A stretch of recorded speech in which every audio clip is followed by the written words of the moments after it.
Hey guys, excuse the mess in the background. My room is not a pretty sight right now, and I started to try to clean it, but, yeah, you guys know how that goes. This video, I wanted to discuss, friendships, but I know a lot of us have a lot of issues with friendships, after getting sick, and feeling like nobody understands.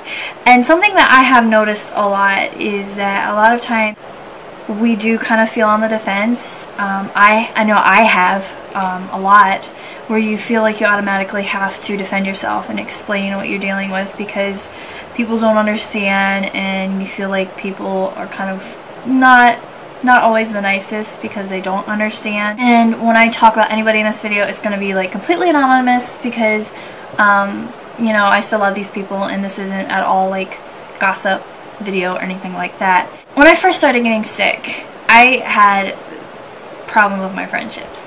Some of my friends shocked me at how they were there for me. Some of my friends really hurt me by how they weren't there for me. This isn't all about them, this is about me too, and how I reacted to situations. I remember with one friend, her and I both, I think, were feeling neglected by each other because, well, I had this new stuff going on that hadn't been going on before, and, you know, I wasn't engaging in activities like I had been before. And then me on the other side, I couldn't understand why they were reacting the way they were reacting when I had to cancel and this or that, because it was like I'm like really sick. I don't want to cancel. I mean, I get to the point where I just felt so horrible because I knew that people felt like I was ditching them and abandoning them. I mean, I've cried over it because I know that it was hurting their feelings because they didn't understand. They didn't know I was as sick as I was.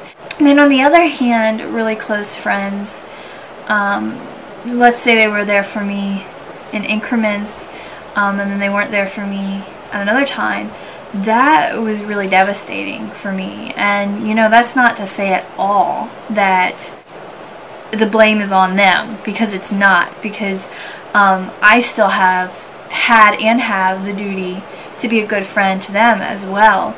And some of those situations, there were other, you know, factors, and I'm saying, you know, a lot, and it's going to drive me crazy. There were other factors involved. But something that I know a lot of us do, and I can't remember if I just said this or not, including myself, is we automatically kind of go on the defense. You just feel like people are rude because they don't know how sick you are.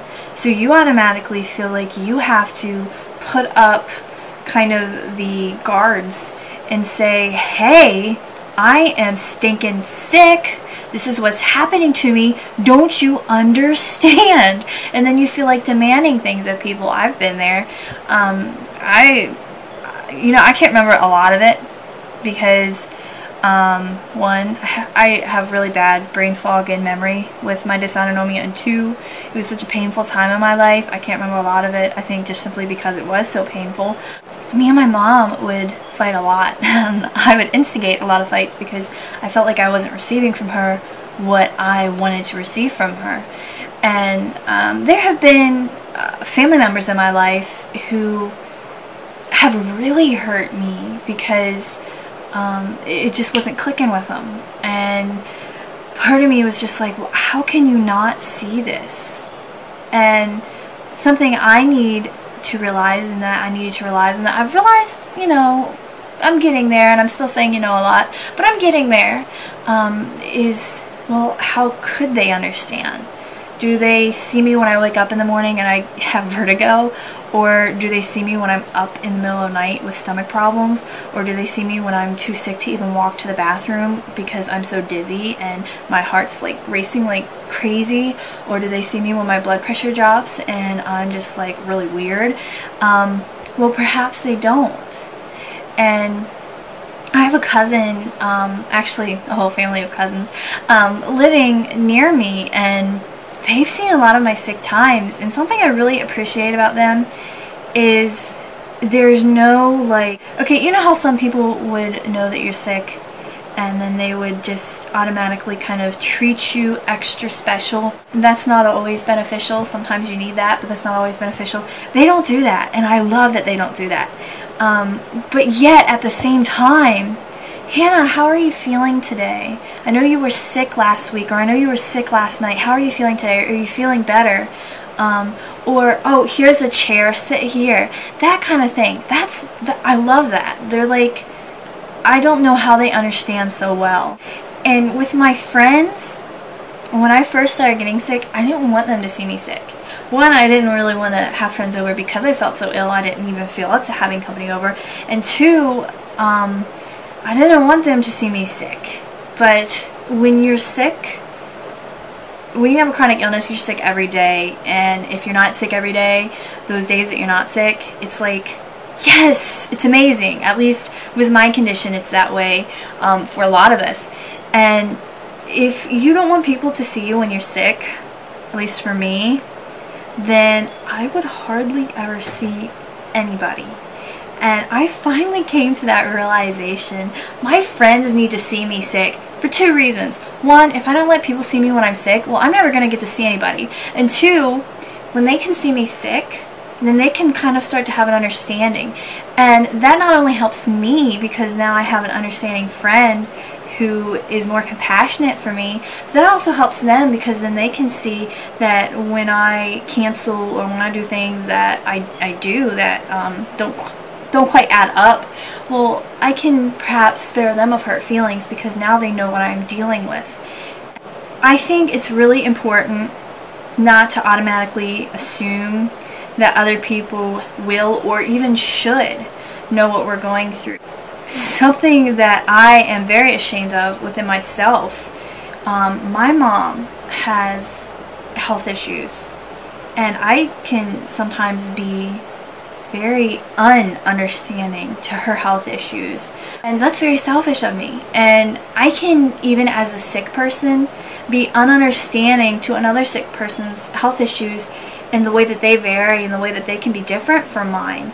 And so if me as a sick person, just like with my mother, and again, it's completely wrong that I can be so ununderstanding.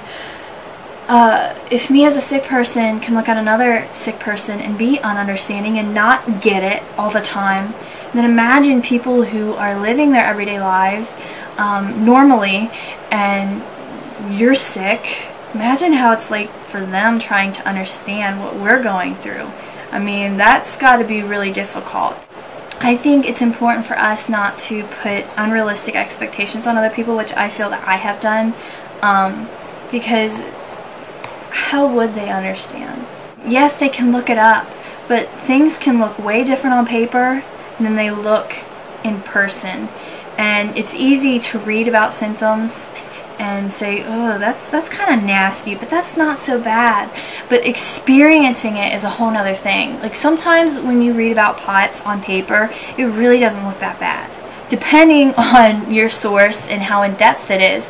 If it's just kind of a brief explanation of orthostatic intolerance, high heart rate, low blood pressure, you think, oh, they just sit down a lot, and, you know, you give them some salt, some chips, some water, they're good to go.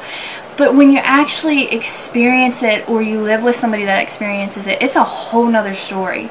It's not just, you know, symptoms listed on paper. It's actually happening to somebody, and it is a lot more painful and uncomfortable than you ever thought it would be. So I guess what I'm trying to say is, I think what I've learned for myself through this is a couple of different things. One, be understanding to people that don't understand. For me, another thing that I feel like I've learned is let people see me sick. I didn't do that for a long time. That was a huge mistake, because that basically put a space between me and my friends. And what I really needed to do was let them see me sick. Because, again, it not only helps you, because now you're going to have a friend that can be more compassionate, because now they see what you go through, but it also helps them, because now they realize when she's canceling on me, it's not necessarily because she doesn't want to see me or something like that. And to those friends that you feel like have kind of left you hanging with all of this, and this is something I really struggle with right now, especially for And I'm going to use plurals and singulars where it may be, you know, the other way around, because I still want this to be very anonymous. And this is not a gossip video. This is not to bash people.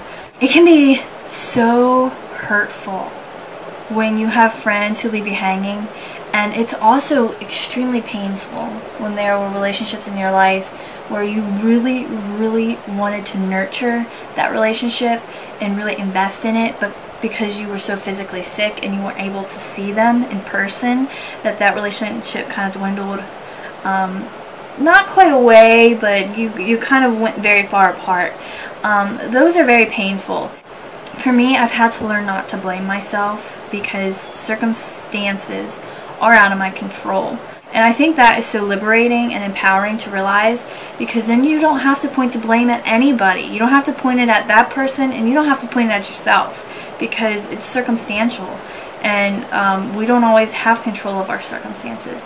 And the other thing is, too, when you grow apart, it's hard not to place the blame on the other person when you feel like you really tried to make them understand, and you feel like, wow, I really expected that person to be there for me. For me, and this is something that is kind of emotion surfacing to say, but just because my life kind of, I don't want to say got put on hold, because it's not on hold, because my life is still happening. Perhaps things that I wanted to do got put on hold, or even got written off completely.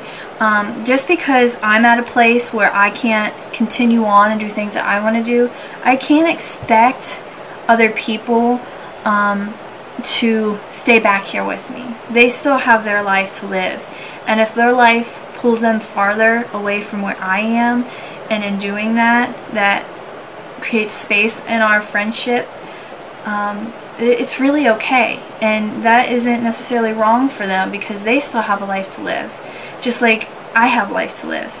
And my life may now be vastly different from their life, and that's okay. And then there are those situations where you just feel so hurt by this person, because why weren't they there for me?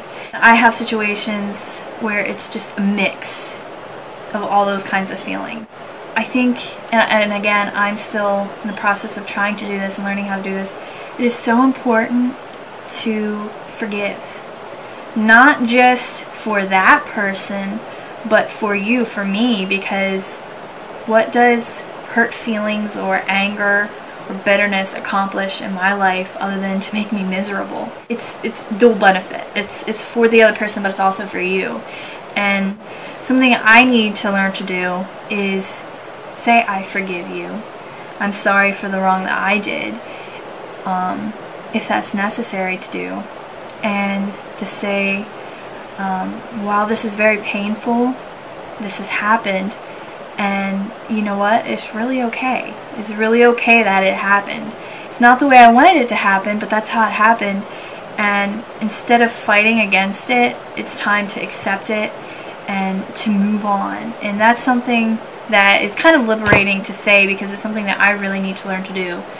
I know that friendships are such a touchy subject for a lot of us, and such a difficult thing, and I know a lot of us have lost a lot of friends through getting sick, even family. My hope is for you that you have some genuine friends and family members in your life that really love you.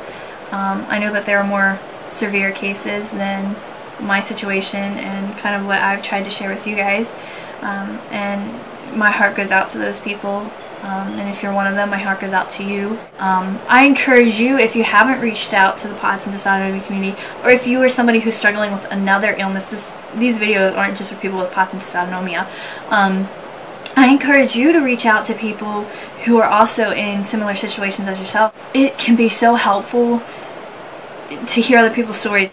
Then you can kind of realize, whoa, I'm really not going this by myself. Reach out, and reach out to your friend, and be understanding to their ununderstanding, and try to help them understand. And I would try to keep, you know, do that in my life too, and forgive those that I need to forgive in my life as well. And thanks for watching, and I will see you guys later.